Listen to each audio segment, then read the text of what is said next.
Alors, coucou Fogan, j'espère que tu vas bien.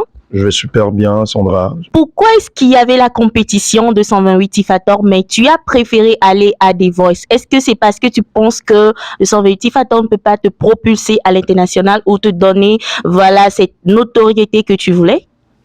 Alors, pour moi, participer à The Voice, c'est pour moi une façon d'aller m'évaluer avec d'autres talents internationaux.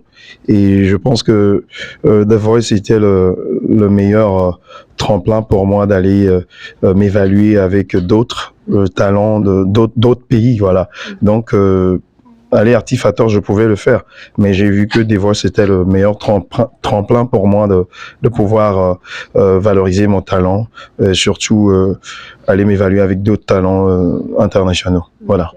Alors, par rapport à votre retour après The Voice, il y a surtout Honoré qui se plaint tout le temps dans ses lives et même dans ses vidéos. Et les gens qui l'insultent pour dire que quand il était rentré, on n'a pas vu ses œuvres. Il est, voilà, il y a des gens même qui le traitent de nul, hein, et tout.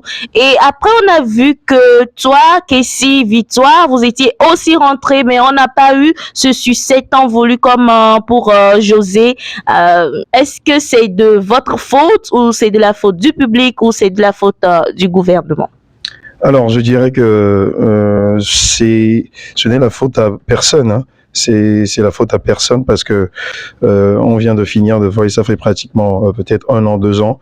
Et vous savez, bâtir une carrière, c'est une question de temps.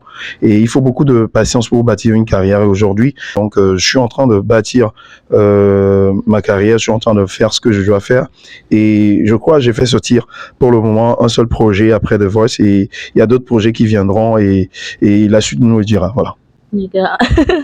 Et aussi, on sait que tu fais le gospel. Déjà au Nigeria, on voit que la plupart des artistes gospel qui évoluent, ça dépendrait de leur pasteur. Par exemple, Pasteur Chris avec Moses Bliss, avec Sinach, etc. Penses-tu que les pasteurs ici au Togo ne vous soutiennent pas côté gospel? C'est pour ça que vous autres, vous n'évoluez pas? Alors, je ne peux pas dire que c'est ça qui cause, qui est à la base du fait que les artistes n'évoluent pas au Togo. Il y a beaucoup de paramètres, mais dans le cadre gospel, nous devons savoir que l'Église doit être vraiment un appui pour les artistes qui chantent le gospel, parce que les artistes qui sont gospel aujourd'hui sont des fidèles d'Église. Et donc, pour que leur musique soit vraiment propulsés, pour que leur musique soit connue, pour qu'ils soient des artistes qui représentent valablement leur pays, des artistes internationaux, pour qu'ils deviennent des artistes internationaux aujourd'hui. Il va falloir que l'Église soutienne des artistes gospel financièrement, moralement, spirituellement, sur beaucoup de plans, surtout financièrement.